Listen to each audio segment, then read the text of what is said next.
के आते आते वह अपने जीवन के एक सर्टिफिकेट ले लेता है कि उसने उसके जीवन को किस तरह से जिया। महावीर राज वैभव में एक पूरे भरे पूरे परिवार में जन्मे।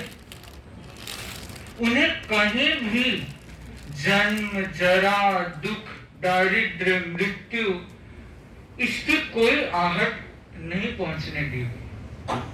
फिर ये प्रश्न होता है कि उनके मन में दीक्षा की भावना कैसे जागी। जब व्यक्ति के जीवन में कोई दुख ही नहीं, वह जानता ही नहीं कि दुख क्या है, तो उसके मन में दीक्षा की भावना कैसे जागी।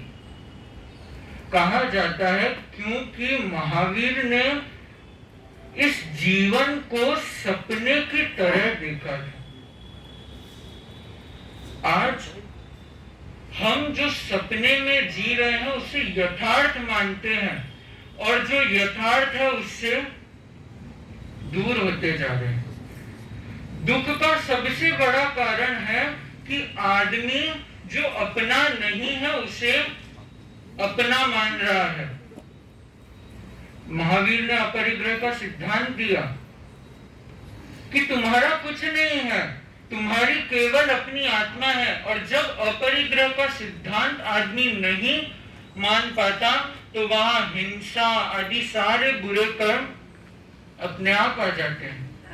जरूरी है कि हम इस जीवन को सपने की तरह देखें। एक बार एक व्यक्ति अपने परिवार में बहुत आनंद पूर्वक जी रहा था। उसे लगता था कि मुझे परिवार से इतना प्रेम मिलता है और मैं बहुत सुखी आदमी हूं। एक बार वह बाबा के पास गया, सन्यासी के पास गया।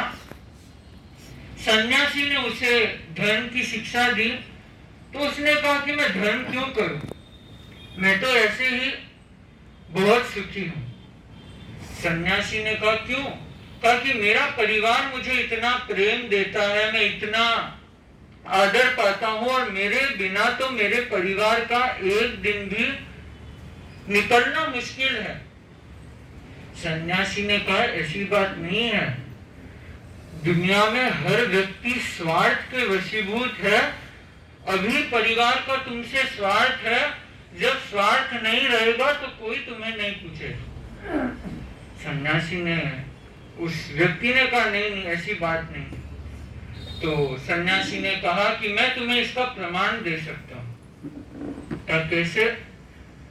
तो ठीक है, तुम्हें 2 महीने का अपने घर से विश्राम लेना होगा। 2 महीने तक तुम अपने घर नहीं जा सकते। तो उसने कहा 2 महीने? मैं तो 2 घंटे अपने घर के बिना नहीं रह सकता, आप 2 महीने की बात कर रहे हैं। कहा कि नहीं, अगर तुम्हें सत्य को जानना है तो 2 महीने अपने घर से दूर रहना होगा।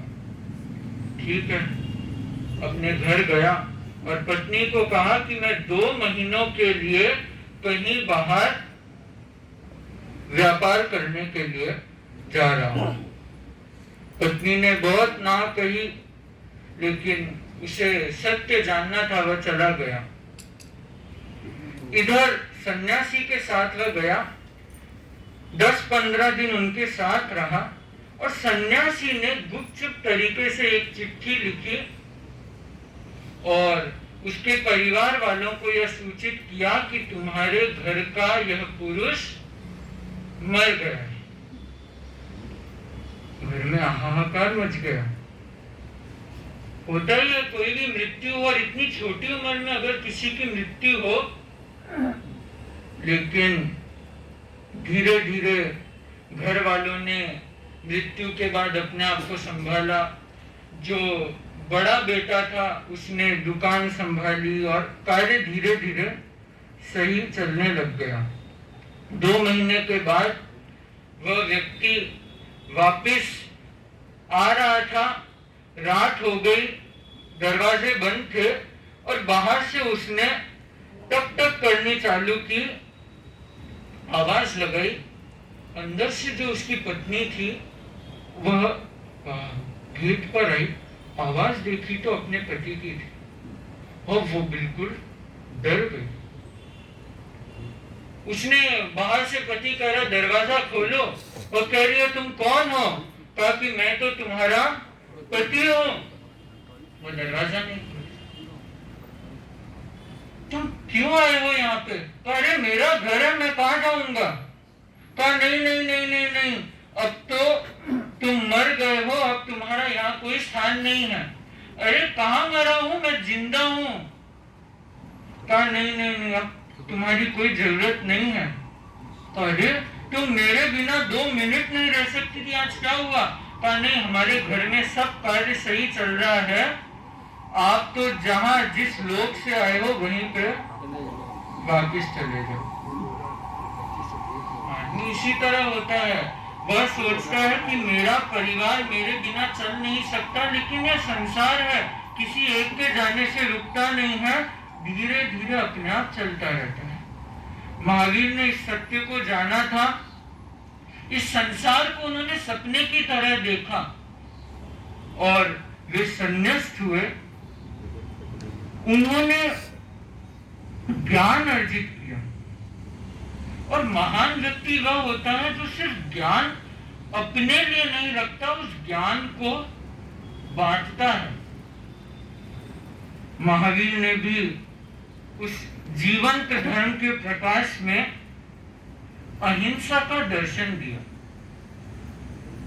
लेकिन व्यक्ति ने अपने स्वार्थ, प्रमाद और अज्ञानता के कारण प्रकृति, पर्यावरण और प्राणी के सह अस्तित्व को ही नकार दिया। आज इतनी हिंसा हो रही है, इंडस्ट्रियलाइजेशन के लिए कितने पेड़ कट रहे हैं, कितने जीवों का वध हो रहा है, लेकिन व्यक्ति का स्वार्थ जुड़ा हुआ है।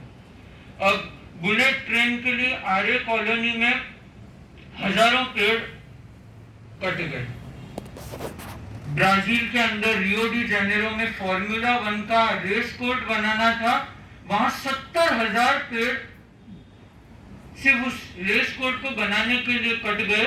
और जब वहां के व्यवस्थापकों से पूछा जाता है कि एक बार काटा है, ये बहुत कन्वीनियंट है, अफोर्डेबल है, हम इसके 10 फोल्ड पेड़ और ज्यादा यहाँ लगा देंगे। अरे कहाँ लगाएंगे?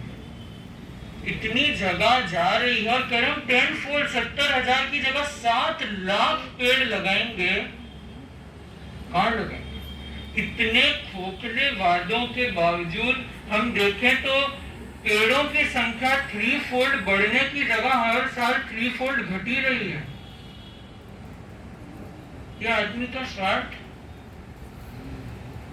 अपने स्वार्थ के लिए वो कितने ही जीवों का वध कर सकता है, किसी की भी परवाह नहीं करता।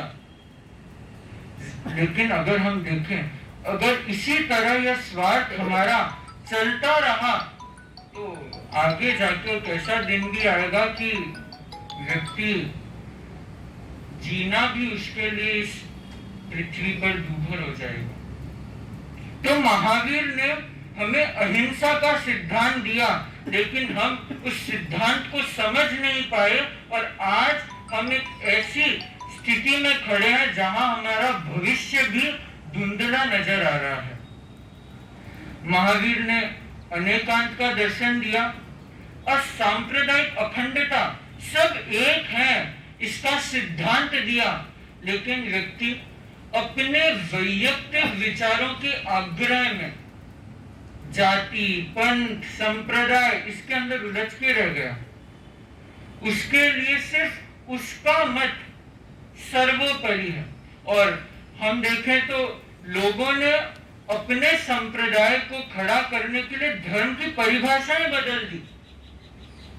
धर्म कुछ कहता था, लेकिन अपनी बात करने के लिए उसकी भाषा ही बदल दी, उसे नए तरीके से प्रस्तुत किया और भोले भाले मानवों को उसमें फंसा दिया। तो महावीर, जो उनका पूरा जीवन ही स्व और पर के अभ्युदय की जीवंत कहानी है, ऐसे महावीर की जीवन में इतनी श्रेष्ठताएं हैं, हम उन एक एक श्रेष्ठताओं को अपने जीवन में उतारे तो हम भी महावीर बन सकते हैं। क्योंकि महावीर ने एक ऐसा धर्म बनाया है, बाकी सब धर्म कहते हैं हमारे भगवान ये है वो है, लेकिन महावीर ने कहा कि तुम खुद भगवान हो, तुम्हारा कोई दूसरा भगवान नहीं है। तो हम ऐसे महावीर के सिद्धांत को अपनाएं और स्वयं भगवान बनने की कोशिश करें, तो ही उनके निर्वाण उत्सव को मनाने में सार्थकता होगी। इसी भावना के साथ ओम हरि ओम।